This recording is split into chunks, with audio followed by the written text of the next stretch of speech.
మోహన్ లాల్ చిత్రాలకు కేరళలో మంచి డిమాండ్ ఉంటుంది. ఇక లూసిఫర్ చిత్రం హాలీవుడ్ బాక్సాఫీస్ వద్ద 100 కోట్లు కొల్లగొట్టిన మొదటి చిత్రంగా ఉంటుంది. ఈ యుద్ధం మంచికి చెడుకి మధ్య కాదు, చెడుకి చెడుకి మధ్య. అలాంటి బ్లాక్ బస్టర్ అయిన లూసిఫర్ కు కొనసాగింపుగా ఎంపురాన్ సినిమాను చేశారు. ఈ చిత్రం మార్చి 27న థియేటర్లోకి వచ్చింది. గత వారం నుంచి కంటిన్యూగా ఎంపురాన్ కోసం మోహన్ లాల్, పృథ్వీరాజ్, సుకుమారన్ ఊర్లను పట్టుకొని తిరుగుతూనే ఉన్నారు. చెన్నై, హైదరాబాద్, కేరళ అంటూ ఇలా అన్ని చోట్లకి తిరిగి సినిమాను ప్రమోట్ చేస్తూ వస్తున్నారు. ఈ ప్రమోషన్స్ లో భాగంగా ఎంపురాన్ గురించి ఎన్నో విషయాల్ని పంచుకున్నారు. లూసిఫర్ కథను 3 పార్ట్లుగా ముందే ఫిక్స్ చేశారట.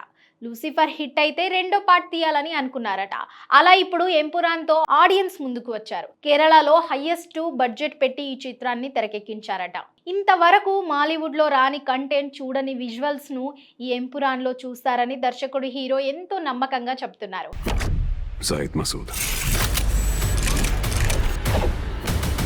We have to end this war.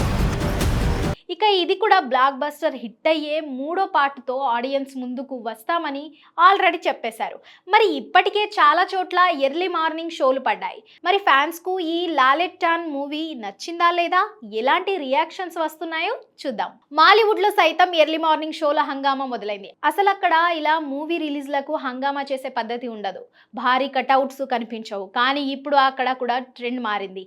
Early morning షోలు, మోహన్ లాల్ భారీ కటౌట్లు కనిపిస్తున్నాయి. ఇక ఎంపురాన్ అయితే మాలీవుడ్ లో కొత్త రికార్డులు నమోదు చేయబోతున్నాయని సమాచారం. ఎంపురాన్ చిత్రంలో మోహన్ లాల్ ఎంట్రీ అదిరిపోయిందని చెప్తున్నారు.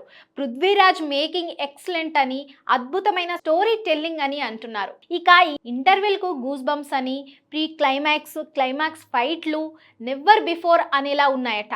ఇక ఇదే కాకుండా 3వ పార్ట్ కోసం ఇచ్చిన హింట్ నెక్స్ట్ లెవెల్ అని అంటున్నారు. ఎంపురాన్ చిత్రంలో దాదాపు గంట తర్వాత మోహన్ లాల్ ఎంట్రీ ఉంటుందని అంటున్నారు. మోహన్ లాల్ ఎంట్రీ అదిరిపోయింది, పూర్తి కమర్షియల్ స్టఫ్ అని అంటున్నారు.